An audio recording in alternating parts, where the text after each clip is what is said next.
کار واچول تر ننه پورې زموږ تنظیمونه چې د تنظیم نوم یاد کې د خلکو نه پراته کېږي. زما د مجاهد نوم چې یاد کې خلک در باندې راوغورځي. یو سړی په دغو کې نشي ویلی چې زه حزب اسلامي والا یم. حزب اسلامي جهاد دی. لیکن اخر په داسې نومه باندې په فکري جګړه باندې موږ راشیر کړو، په داسې انداز باندې کړو چې نن موږ نوم د خپلو رهبرانو نه څه یادولی. د موږ د خپلو مجاهدینو په نامه شرمېږو. د شریعت په لحاظ باندې پر هغو مجاهدینو باندې بېرته اعلان د جهاد کېږي.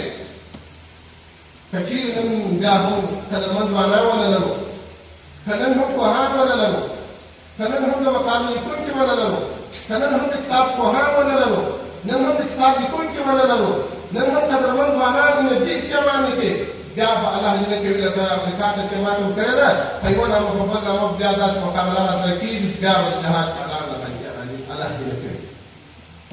دغه مقابله نن وخت دی. د دې مقابلې فرصت نن شروع دی. موږ به هر ځوان ته دا وایو، به هر استاد ته دا وایو، به هر مسؤول ته دا وایو چې نن د واقعي په مورچه کې ناست د جهاد، نن د اسلام د دفاع په مورچه کې ناست، ولو که په کرسۍ کې یې، ولو که په ریاست کې یې، ولو که په اداره کې یې، ولو که د استاد په نامه یې، ولو که د ډاکټر په نامه یې، ولو که د انجینر په نامه یې، ولو که د هرې پوځۍ ځوان یې، چې ځوانه د اسلام لپاره خدمت وکړه.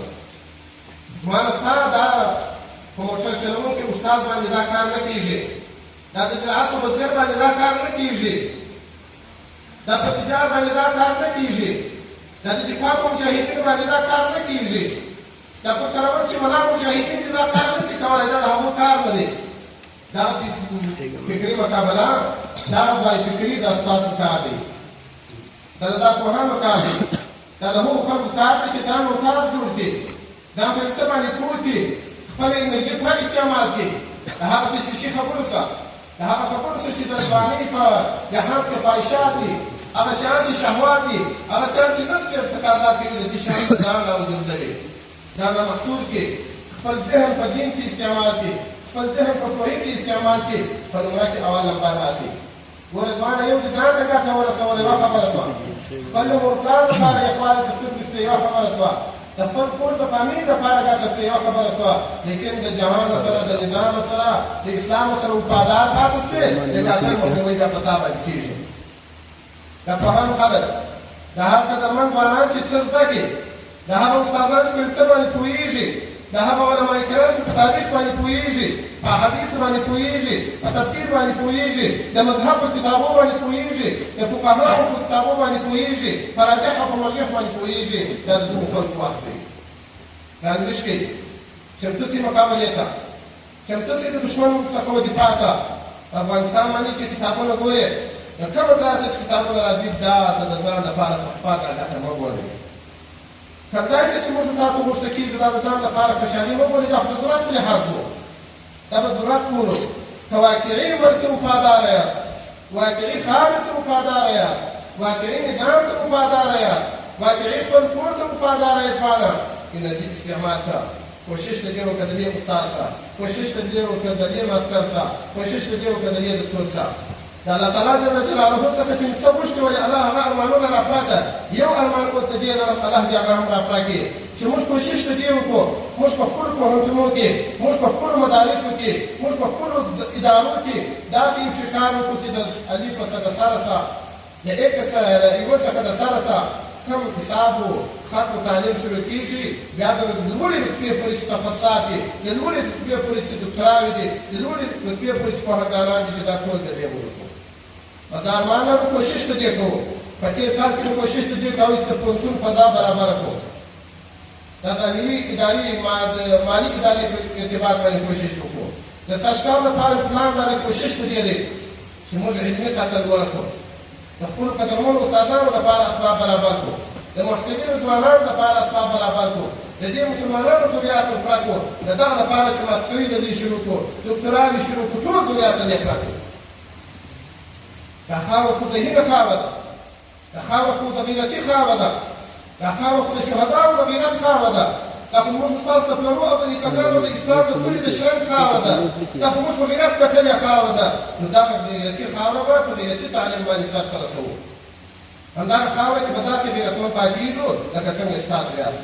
تاسو اطمینان درکوو، تاسو په دې نیت باندې خپل د اصلاح د نیت وکړي، کوشش د دې وکړي که د چا پام نه و د ننه سې دا پام کوي چې زه تعلیم کوم اول نمبر کوشش به کوم، په دې کې به زه ځان پوهوم، په دې به زه د تاریخ ګټه کوم، په دې باندې به زه غزوه فکري کوم، په دې باندې به د دښمن د مقالاتو، د دښمن د کتابونو، د دښمن د رسالو په مخنیوی کوم، د دې به دفاع کوم چې دا ناحقه رسالې دي، دا د مذهب سره ټکر کتابونه دي، دا د اسلام سره ټکر کتابونه دي، او خپل هغه اسلامي کتابونه، خپل اسلامي ابتکارات، خپل د تاریخ کتابونه به زه لیکم، خپل نوښت به زه لیکم، دا به راپورته کوم، په خپلو محسنانو باندې د خپل وخت په خلکو ته به دا اظهاروم، دا زما مستعین دفاع ده. د دې دفاع ضرورت دی، د دې دفاع لپاره 4000 پیسې په کار باندې اچول سوي دي. د دې اسباب ته درته ذکر کوم، د دې وسایل ته درته ذکر کوم، دا تقریبا د 4 جلوسو یوه خبره د کتابتون درته شروع کړه، کوم کتابونه درته وکړه دا ډېر وخت اخلي. بالحقیقت تاسو پوهان یاست، تاسو ته لږ خبرې پکار دي. د الله رسول وایي خیر کلام قل ودل ولم یمل. خیر کلام دا دی چې لږ وي، دلالت پر معنا باندې کوي، څوک نه خفه کوي. نو تاسو ته موږ دا وایو چې ځوانانو ستاسو څخه په دې مقالو باندې دومره خوشحاله یو، دا عین د دې نظام شکریه ده. په دې دومره درڅخه خوشحاله یو چې موږ ته هر څومره ظاهري کار برابر کړي، دا عین دا معنویت دی، دا ستاسو غټ ابتکار دی، دا ستاسو غټ شخصیت دی، دا چې په هره کچه باندې هر څوک کوشش کوي. دا د حضرت ابراهیم علی نبینا علیه السلام د کور د وژلو د توتکۍ واسطې کول دا عین عبادت دی. د دې څخه د حضرت ابراهیم علیه السلام د کور د ټولو دشمن ته چې هغه شی دی چې اوار جذبوي په خپله خوله کې دا کنټرول دا اوار سره جذبوي، بیا یې کله کوي د حضرت ابراهیم علیه السلام د کور لپاره چې دا چیز شي، دا دشمني د دغسې دشمنانو خولې ورخلل، د دغسې دشمنانو هغه افکار ورختمول، د داسې دشمنانو قلمونه ورختمول، د داسې دشمنانو کتابونه ورختمول، د داسې دشمنانو علمونه ورختمول، دا په موږ تاسو باندې کېږي. په ښه نظر باندې، د اسلام په نظر باندې الله دومره بخت درکړی دی چې د لمر څخه سایې ته سوی یې، د بیلچې څخه کرسي ته سوی یې، د لاره پر ځای باندې چې لو کوي، د موټر د اشترین پر ځای باندې الله تعالی جل جلاله کلام ستا په لاس کې درکړی دی. ای قدرمنه استاده، ای قدرمنه محسنه، ای قدرمنه مسؤوله، تا ته دا وایو لکه څنګه چې دښمني دا نور وکړه چې له هغو سره مناسب و، الله دې د ټولو چې څنګه دښمني یې وکړه مقابله یې وکړه، الله دې دومره یې ودروت چې الله د رحمت سره مناسب وي. نو موږ تاسو ته تعلیم یافته خلک وخت دی، د تعلیم یافته خلکو د مقابلې وخت دی، پلان دی. تاسو دا وایي، تاسو نه اورئ، تاسو په دا ټلیفون پر واټساپ فیسبوک پر بلاو باندې نه وینئ چې کومې خبرې په موږ تاسو کې کېږي. کومه خبره شته؟ څو ورځې مخکې یو کس راته وایي دا اوازانه وایي په پوهنتون کې دیوالونه وسول کېږي. دا معنا شاګردان دومره کم شول چې دیوالونه کې وسول کېږي. وایي دا دښمن خبره ده. په حقیقت موږ تاسو خبر یو، موږ به هر چا ته وایو درواغ مه وایه، زیاتوب مه کوئ، واقعات حقیقت وایه، حقیقي خبره کوي، حقیقت کې خدمت کوي، د حقیقت خدمت ستاینه کوي، د حقیقت خدمت بیان کوي، د حقیقي استاد تعبیر کوه، پر دې باندې کوشش کوه خپل انرژي استعمال کړه. دا د دنیا او د آخرت سره جوړې ده. په دنیا کې به هم الله تعالی قدرمن ساتلی دی، په دنیا کې به هم په چوکۍ په کرسۍ کې به ناست قلم به چلوي، د اسلام دفاع به کوي. نن د دغه قلم چلوونکي ځوان، نن د دغه قلم چلوونکي استاد او پر حد باندې ناست مجاهد هیڅ فرق نشته چې په مورچه کې دښمن ته ګوري، حتی په تدبیر کې دښمن ته ګوري چې د کومې خوا دښمن راځي هغه ثواب کوي. زما د هغه ځوان او زما د دغه ځوان یو رقم ثواب الله ورکوي. کوشش د دې وکړئ، د جهاد په نیت باندې دا خدمتونه وکړئ، د اسلام په نیت باندې دا خدمتونه وکړئ، د من په نیت باندې دا خدمتونه وکړئ، د قربانۍ په نیت باندې دا خدمتونه وکړئ. هغه د شهداو وینې مه هېروئ، هغه یتیمان مه هېروئ، هغه کلیانې مه هېروئ. د دغو لپاره ته خپل کلام کې واقعي خیانت مه کوه، حقیقت باندې استعمال کړه. الله تعالی جل جلاله دې زموږ تاسو ټول علوم حقیقي کړي. الله تعالی جل جلاله دې زموږ کلامونه حقیقي کړي. الله تعالی جل جلاله دې زموږ دا ممتاز محسنین حقیقي ممتازان کړي. الله دې د ټول وخت ټول نظام محسنین حقیقي محسنین کړي.